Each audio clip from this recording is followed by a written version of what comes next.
라디오 땡땡 기도입니다. 오늘 날마다 주기록 큐티 본문은 미가서 5장 2절에서 5절 말씀입니다. 구약 성경 미가서 5장 2절에서 5절 말씀, 성탄절을 앞두고 구약 성경에 예언된 메시아의 말씀, 오늘 이 본문을 통해 묵상하겠습니다. 말씀의 제목은 메시아 탄생의 예언, 메시아 탄생의 예언. 본문 미가서 5장은 미가서 전체 말씀 중 우리에게 가장 잘 알려진 본문입니다. 우리가 크리스마스 때면 묵상하고 찬양하던 예언이 본문 속에 담겨 있습니다.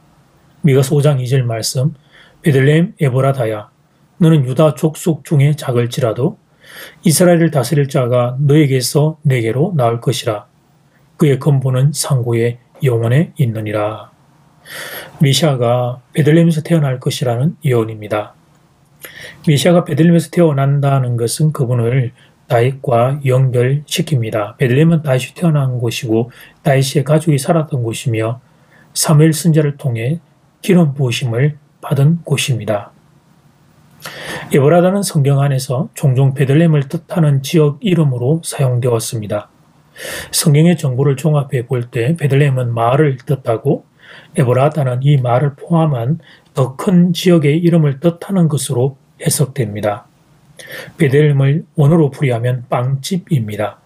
에브라다를 히브리어로 풀이하면 풍요로움입니다. 메시아가 에브라다에 속한 베들레헴에서 태어난다는 것은 풍요로움에 속한 빵집에서 태어난다는 의미입니다. 신체적 영적으로 궁핍한 인생들을 메시아가 구원하러 오심을 예표합니다.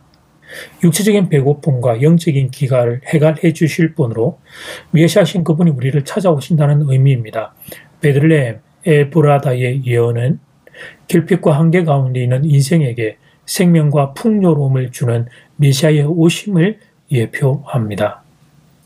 그런데 오늘 본문은 특이한 서술을 한 가지 하고 있습니다. 너는 유다 족속 중에 작을지라도라는 표현입니다. 베들레헴은 사실 유다 족속 중에 실제로 보면 작은 동네이기도 합니다. 근데 이것은 동네가 작다는 정도의 의미가 아니라 예수님께서 자신을 그렇게 낮춰서 찾아오신다는 영적인 의미가 내포되어 있습니다. 생명의 떡을 가지고 예수님이 우리를 찾아오시는데, 그런데 작은 동네 베들레헴을 통해 찾아오신다는 의미입니다. 이유는 간단합니다. 자신을 낮춰주심으로 우리들 모든 인생들이 예수님 만날 수 있게 해 주시는 것입니다. 출신 신분과 상관없이 누구든지 예수님 안에 있는 생명의 떡을 먹고 싶다면 그렇게 할 수 있다는 것입니다. 문턱을 최대한 낮춰주신 것입니다. 사회적인 특별한 자격과 신분을 갖추어야 메시아를 만날 수 있는 것이 아니라는 의미입니다. 나의 자격이 어떠하든 나의 신분이 어떠하든 메시아를 만나고 싶다면, 그런 소원이 있다면 누구든지 만날 수 있는 길을 열어주신 것입니다. 그리고 그 예언 그대로 우리 주님은 베들레헴의 말 구유에 태어나십니다.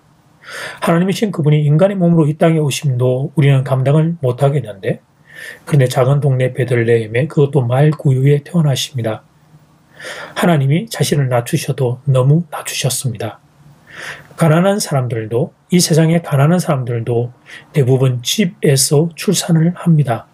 그런데 우리 주님은 동물들의 축사에서 태어나셨습니다.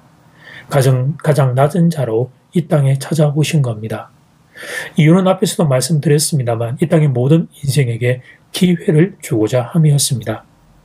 예수님이 높은 위치로 오시면 혹시 낮은 자리에 있는 이들에게 그것이 자체가 문턱이 될까봐 그 점을 우려하셨던 것입니다.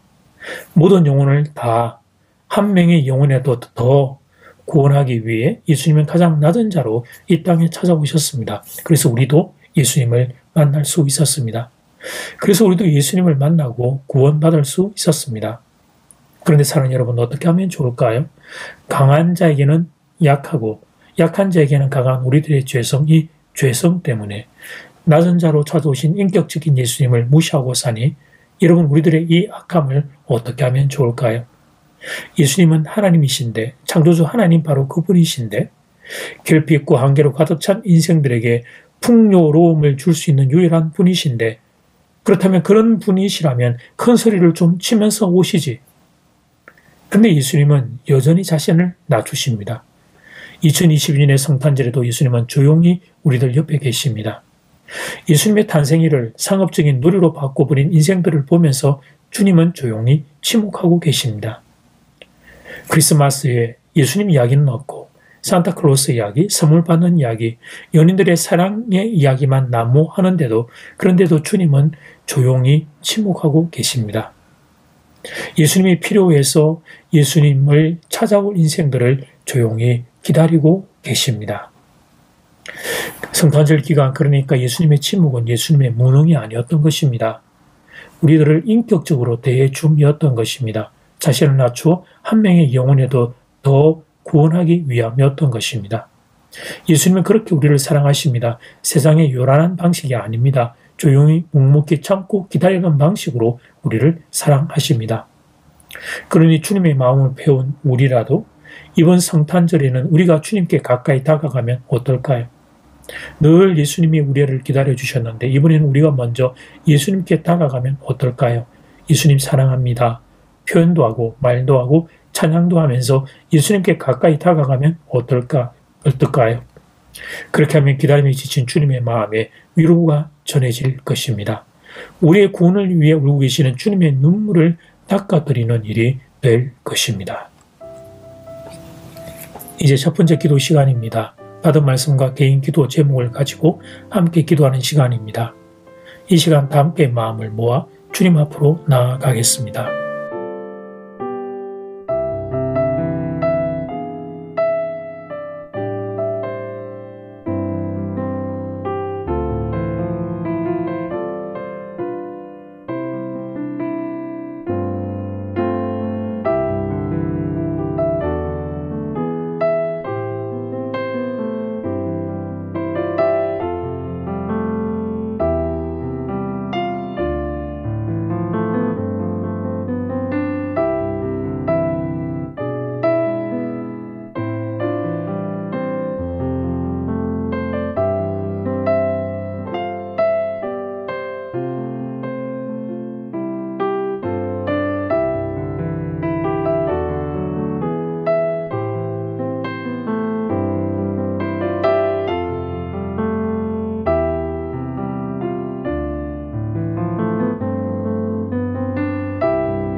이제 두 번째 기도 시간입니다.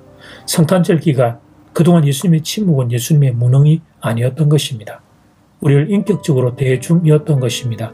자신을 낮추어 한 명의 영혼에도 더 구원하기 위함이었던 것입니다. 예수님은 그렇게 우리를 사랑하십니다. 세상의 요란한 방식이 아니십니다. 조용히 묵묵히 참고 기다리는 방식으로 우리를 사랑하십니다. 이 시간 다 함께 마음을 모아 기도드리겠습니다.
예수님 오늘 이 미가서 5장에 베들레헴 작은 마을에 찾아오신 주님의 걸음을 통해 주님의 마음을 배웠습니다. 그래서 이 성탄절에 저희가 주님께 조금 가까이 가겠습니다. 늘 주님이 우리를 기다려 주셨는데 이번에는 우리가 먼저 주님께 다가가겠습니다. 예수님 사랑합니다. 예수님 고맙습니다. 예수님 감사합니다. 예수님 참 많이 사랑합니다. 우리들이 그렇게 주님 앞에 고백합니다. 기다림이 지친 주님의 마음에 위로가 되기를 원하고 인생의 구원을 위해 울고 계시는 주님의 눈물을 닦아드리는 손길이 되기를 원합니다. 오늘 말씀을 듣고 그렇게 주님 앞에 사랑의 고백으로 다가가는 성도들 하나님 되게 도와주셔서 주여 우리가 드리는 이 작은 사랑이 주님의 마음에 위로가 될 수 있기를 간절히 소원합니다. 예수님 사랑합니다. 예수님 이름으로 기도드립니다. 아멘. 이제는 각자 개인적으로 기도하시면 되겠습니다. 평안한 밤 되십시오.